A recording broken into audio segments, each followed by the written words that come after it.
తాకట్లో ఉన్న మీ బంగారాన్ని విడిపించి ఆ రోజు ఆన్లైన్ రేటుకి కొంటాం. Sharma gold company. సాధారణంగా మందు తాగిన వ్యక్తులు ఏం చేస్తారు?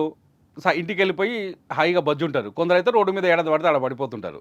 కొందరు తాగుబోతులు ఏం చేస్తారు? విచిత్రమైన ప్రవర్తనతో కనిపిస్తుంటారు. కానీ ఈ తాగుబోతు మాత్రం చాలా వెరైటీ. మందు తాగిన తర్వాత రోడ్డు మీద కూర్చొని ధర్నా చేస్తున్నారంట. శ్రీకాకుళం జిల్లాలో కొద్దిసేపటి క్రితమే జరిగింది. ఇది శ్రీకాకుళం టౌన్లో జరిగింది.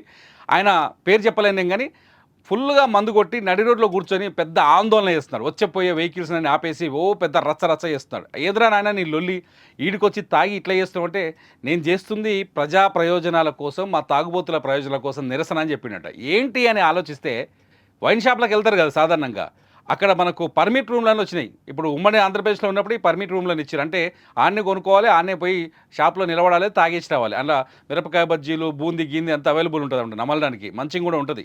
సో గవర్నమెంటే ఏర్పాటు చేసింది. చాలా చోట్ల ఉన్నాయి, ఆంధ్రప్రదేశ్లో తెలంగాణలో ఉన్నాయి. ఇప్పుడు ఆంధ్రప్రదేశ్లో కొత్త మద్యం పాలసీలో కూడా ఈ పర్మిట్ రూమ్లు ఉన్నాయి. అయితే వైన్ షాపుల ఓనర్లట పర్మిట్ రూమ్లలో కూర్చోవడానికి బెంచీ లేదని చెప్పేసి ఆయన బాధ. కనీసం కూర్చునే అవకాశం కూడా కల్పించలేదు. మందుబాబుల హక్కుల్ని కారరాస్తున్నారు.